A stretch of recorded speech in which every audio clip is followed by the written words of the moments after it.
Oye, vamos a la moneda, porque ya les contábamos, llegó el presidente, pero obviamente hay muchas reuniones y lo que se está esperando, también anuncios de cambio de gabinete. Vamos a volver con Daniela Ruiz Tagle, te escuchamos. Sí, lo escuchábamos hace algunos minutos, llegaba el presidente de la República antes de las 8 de la mañana y el día de ayer se quedó acá en el Palacio de Gobierno hasta bien tarde. Y claro, vamos a recapitular lo que pasó el día de ayer en el mundo político. Temprano por la mañana se veía a un presidente, Gabriel Boric, esperanzado, sonriente en Punta Arenas, donde llegó a emitir su voto. Más tarde, poco antes de las 15 horas, el mandatario hacía ingreso acá al Palacio de la Moneda junto a Irina Caramanos. Y pese a que en el conteo de votos estaba gran parte del gabinete de ministros, el presidente Gabriel Boric estaba en otro lugar del palacio, reunido solo con la ministra de la Segegov, Camila Vallejo. Una vez ya conocidos los evidentes resultados, el presidente bajó hasta el Salón Montbaras, acá en el Palacio de la Moneda, y ahí lo aplaudieron. Los ministros procedieron a abrazarlo en medio del catastrófico escenario que habían conocido hace algunas horas. ¿Por qué? Porque si bien existía la posibilidad que se impusiera el rechazo, no se tenía previsto que fuera por esa distancia de votos. Y la oficina del mandatario estuvo iluminada hasta tarde, bien tarde, acá en el Palacio de la Moneda. Pero más temprano, cerca de las 21:45 horas, se dirigió al país tras la derrota del apruebo. ¿Y qué fue lo que señaló? Como presidente de la República recojo con mucha humildad este mensaje, lo hago propio, y es que hay que escuchar la voz del pueblo, señalaba el mandatario. Hacía este llamado también al mundo político a poder generar acuerdos para lo que él también ha manifestado hace ya varias semanas, que es que continúe el proceso constituyente sujetándose respecto a lo que pasó con el plebiscito de entrada, el mandato del pueblo. Escuchemos las palabras del presidente Gabriel Boric. Recojo con mucha humildad este mensaje y lo hago propio. Debemos ser autocríticos sobre lo logrado. Los chilenos y chilenas han exigido una nueva oportunidad para encontrarnos y debemos estar a la altura de este llamado. Por ello es que me comprometo a poner todo de mi parte para construir en conjunto con el Congreso y la sociedad civil un nuevo itinerario constituyente. ¿Cómo estuvo el ambiente ayer acá en el Palacio de la Moneda? Lo cierto es que de vez en cuando recién comenzaban a conocerse los resultados, se veían desplazar a algunos ministros, como la ministra del Interior, Isquia Siches, quien se encontraba acá en el Palacio de la Moneda junto a su hija Cala, también al ministro de la SECPRES, Giorgio Jackson, pero ya cuando se conoció un resultado más concreto, no veíamos señales por parte del gobierno, silencio absoluto. Y otra de las señales que se observaron fue el tema de los equipos de sonido. Recordemos que antes de que se cerrara la primera mesa en Punta Arenas, que recordemos es una hora previa acá en Chile continental, finalmente se habían bajado algunos equipos, se habían desmontado, se habían intentado montar una especie de escenario para lo que sería un discurso en caso que ganara el apruebo, y ya cuando teníamos el resultado sobre la mesa, estos equipos fueron desmontados. Todos los partidos estaban convocados para el día de hoy, lo señalaban ustedes. El presidente Gabriel Boric tengo el agrado por encargo de él de invitar a usted en su calidad de presidente de partido con representación parlamentaria a un espacio de diálogo transversal sobre los desafíos que debemos enfrentar como país para dar continuidad al proceso constituyente. Esto fue enviado a los presidentes de los partidos políticos, tanto del oficialismo como también de la oposición. Y se señalaba que la actividad se realizaría este lunes, hoy, a las 16 horas en el Palacio de la Moneda, encabezado por el presidente Gabriel Boric. Pero no todos los partidos llegarán acá hasta el Palacio de la Moneda. Es más, hay otra actividad en lugar en esta hora, de acuerdo a lo que hemos podido conocer. ¿Qué es lo que han señalado desde la oposición? Escuchemos al presidente de la UDI, Javier Macaya. No se preocupen respecto a cuestiones formales, si la reunión con el gobierno puede terminar siendo esta semana o en algunos días más. Vamos a tener que juntarnos con él, pero también sabemos, y esto creo que es un mensaje importante para ellos, que ellos tienen que ordenar la casa. No se pueden divorciar de algo que empujaron con mucha fuerza. Tiene que ser un llamado a la humildad desde el día de mañana, un llamado a la moderación. Fueron bastante críticos desde Chile Vamos el día de ayer, más allá de que ratificaron esta intención por querer una buena y nueva constitución, que el proceso constituyente continúe. De todas formas, ayer hicieron notar que ahora ellos tienen la ventaja a la hora de negociar. Escuchemos las palabras del presidente de Renovación Nacional, Francisco Chaguán. Menos improvisación. Los tiempos y las formas son importantes. Y por tanto, Chile Vamos está disponible para continuar nuestro proceso constituyente, pero no a cualquier forma. No podemos equivocarnos de nuevo con improvisaciones, presidente Boric.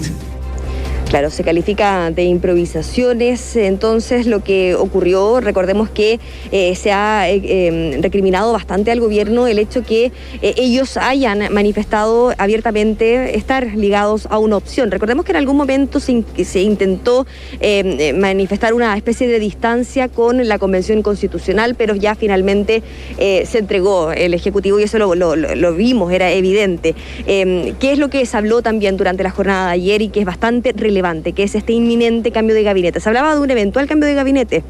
Lo cierto es que ahora sería inminente. ¿Cuáles van a ser las conversaciones durante esta jornada en el Comité Político Ampliado? Bueno, va a ser una instancia bastante intensa. Escuchemos las palabras del diputado de Convergencia Social, Diego Ibáñez, respecto a esta posibilidad de un inminente cambio de gabinete. Justamente hay que construir una mayoría parlamentaria legislativa que procese las transformaciones y en ello, insisto, vamos a respaldar al presidente con los cambios que él considera adecuados. Si hay que incorporar más actores políticos dentro del comité político, bienvenido sea, para justamente ampliar esta base social y política, y en ello no tengo ningún problema como Frente Amplio. Bien, estas palabras del diputado Diego Ibáñez las había indicado previamente el diputado y presidente de la Cámara, Raúl Soto, en conversación con nuestro medio asociado CNN Chile, y ahí se le consultó incluso la democracia cristiana y él decía que no había que cerrar la puerta a ninguna posibilidad. Bueno, hoy día se espera una jornada de intensas conversaciones, de negociaciones. Recordemos que el Socialismo Democrático ha manifestado abiertamente, o sectores del Socialismo Democrático, poder pasar a tener mayor protagonismo acá en el Palacio de la Moneda, en el comité político principalmente, un comité político que debe ser más ecuánime, decía la semana pasada en conversación con la radio la presidenta del Partido Socialista, Paulina Bodanovich. Así que vamos a ver entonces las estrategias de las distintas coaliciones por estar más cerca del núcleo del poder y por supuesto la estrategia del gobierno, del Ejecutivo, para poder llevar a cabo lo que ellos han defendido, que es la continuidad del proceso constituyente. Daniela, Néstor,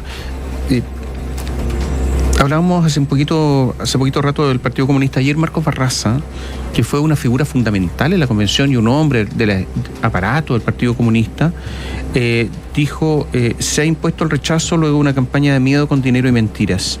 No obstante, el deseo del pueblo de Chile de tener una nueva constitución sigue vigente. No será fácil, pero hay que preservar las convicciones y ser consecuentes con el país. Yo creo que lo que se abre hoy día, si es que hay una apertura hacia el centro político por parte del presidente Gabriel Boric, más participación del llamado socialismo democrático, es que va a ser efectivamente el Partido Comunista.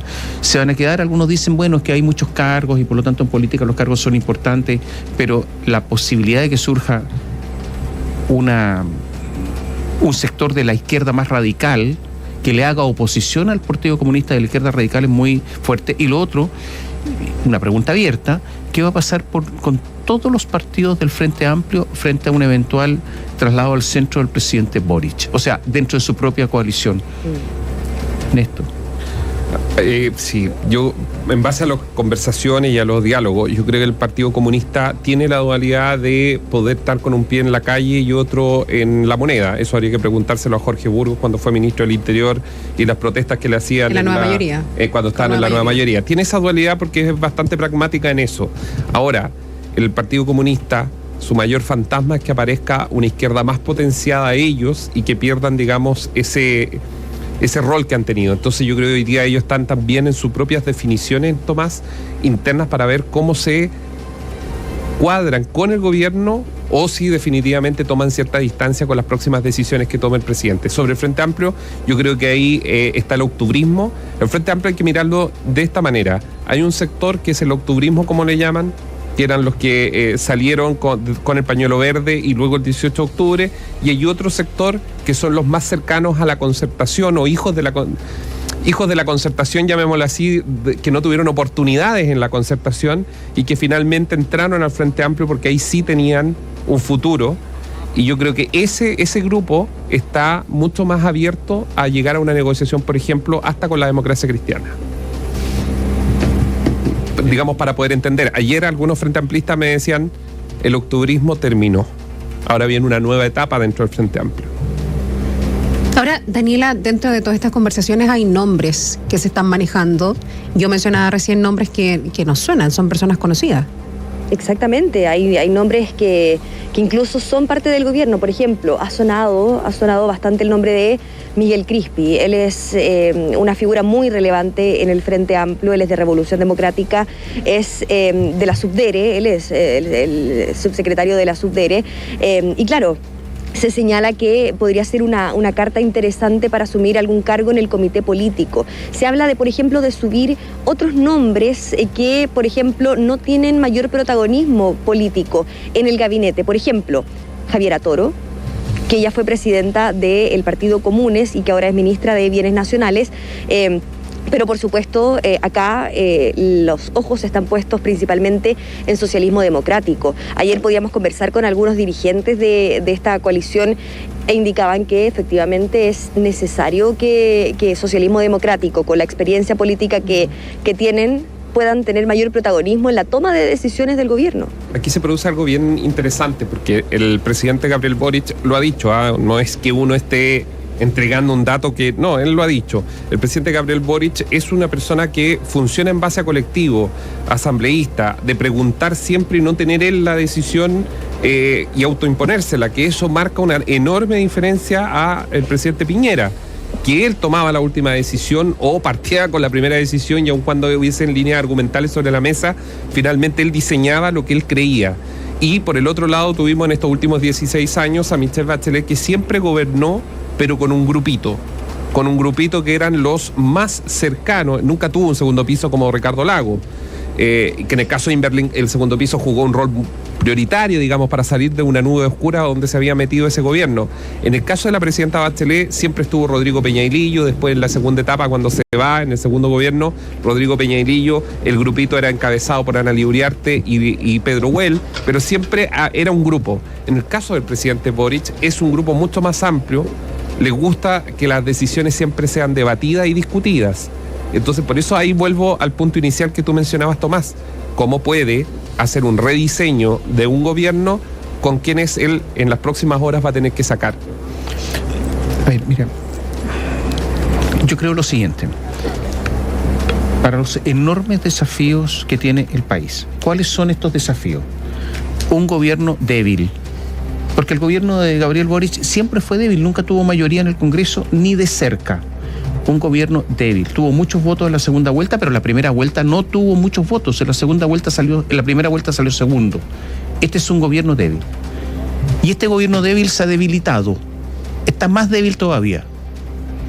Entonces, esa es la primera aproximación. Un gobierno debilísimo.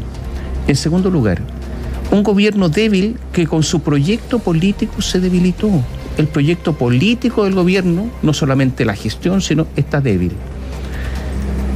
4, resulta que viene una enorme, y ya llegó, pero se va a profundizar, crisis económica. 5, el gobierno planteó cosas muy grandes que ya no serán posibles, que hay que refundar el país, que nosotros vamos a cambiar el neoliberalismo, todo ese tipo de cosas. Yo creo que ya no va a ser tan así. Entonces, el rediseño tiene que ver con cómo el gobierno gestiona mejor, porque las críticas a la gestión del gobierno han sido enormes. No hay gestión. Y cómo hace un plan económico en que se integre a mucha gente para enfrentar la crisis económica.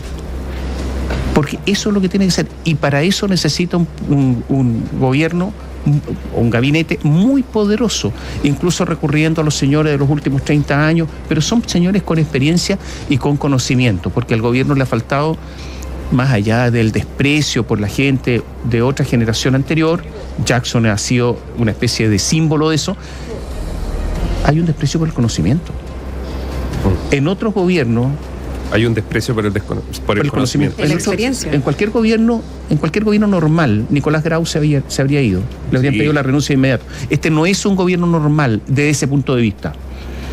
Entonces, habrá que recoger cañuela, y esto es totalmente distinto. Empieza la gestión, empieza el rigor y eso, profesional. Eso le abre una tremenda posibilidad todavía al gobierno. Estoy de acuerdo.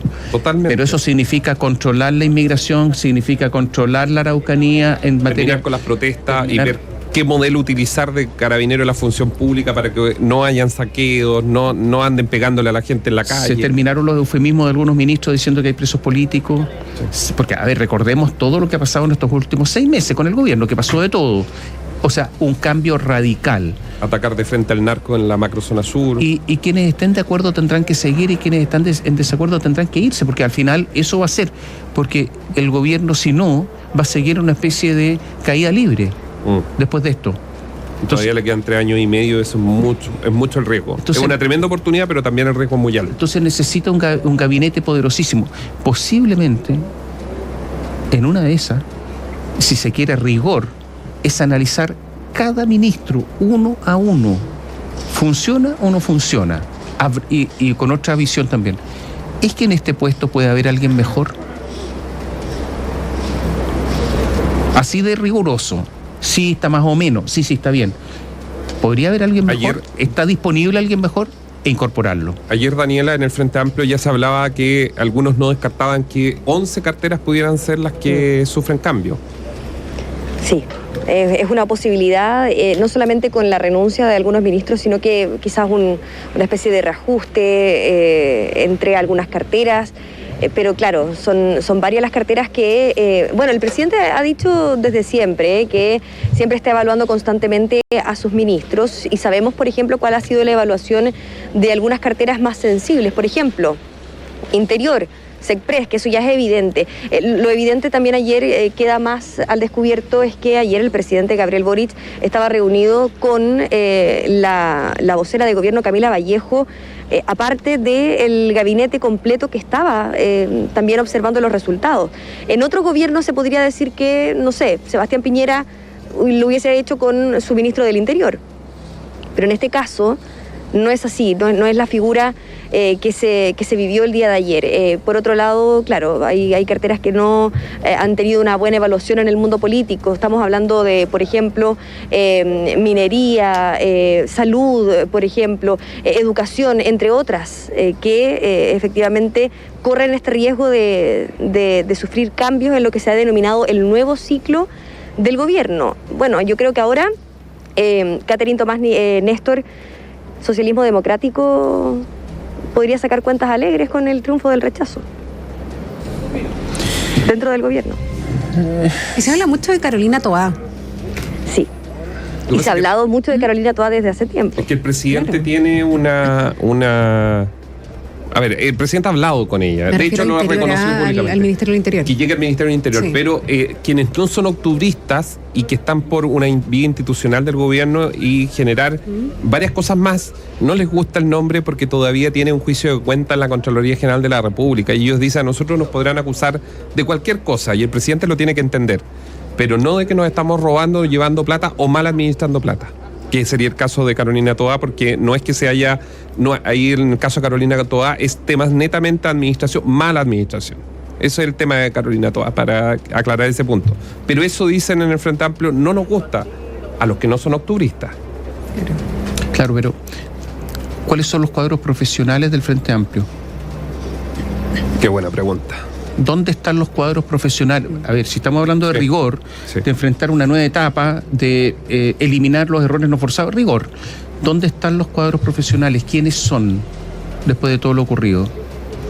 ¿A quiénes van a recurrir para tener un gabinete potentísimo, que es lo que se necesita?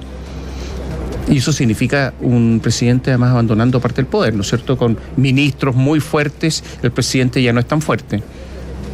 Yo creo que están en los de siempre, para enfrentar los riesgos que se vienen, ¿no? Y lo otro, para ir cerrando, Tomás, Catherine, Daniela, es a quién escucha el presidente Gabriel Boric. ojo con sus salidas a ver a Eugenio Tironi. O sea, sí, yo creo que su segundo piso tiene que decirle, oye, menos Tironi, porque está claro que Eugenio Tironi, si le está hablando en la oreja al presidente, como ha dado a entender incluso el propio jefe de Estado, para muchos saben que las camionetas suburbanas, estas Tahoe negras, cuando salen rumbo a Providencia, al sector oriente, saben muy bien a dónde van, o a Mayra, o donde Tironi, o donde alguno de los que él escucha. Entonces, aquí hay otro tema que son a quienes orejean al presidente. Ahí te tengo una pregunta, si se quieren poner riguroso. ¿Qué pasa con Irina Caramanos cuando se prometió que no iba a haber primera dama y que está viajando permanentemente por el país con recursos públicos? Porque dice, ella no gana, pero todo el staff gana. No sabemos qué hace y no hay agenda pública. Sí, no. Esas son las cosas. El presidente toma un avión para ir a votar a Punta Arenas, que es como cualquier ciudadano, pero eso con costo al Estado, enorme. Yo me hago una pregunta, ¿por qué no fue en un avión comercial y volvió? No sé, son cosas que... Porque podría haber ido, no sé si había avión comercial para ir a votar, no tengo idea, pero podría haber cambiado su domicilio entonces. Tuvo tiempo, ¿no? Está en Santiago. Entonces hay cosas que empiezan, porque eso corresponde a presidentes que criticaban. Si hay una nueva forma de hacer presidencia, es esa, pues. O sea, Piñera podría haber tomado el avión y se habría criticado a Piñera, pero bueno, esto es distinto, pues.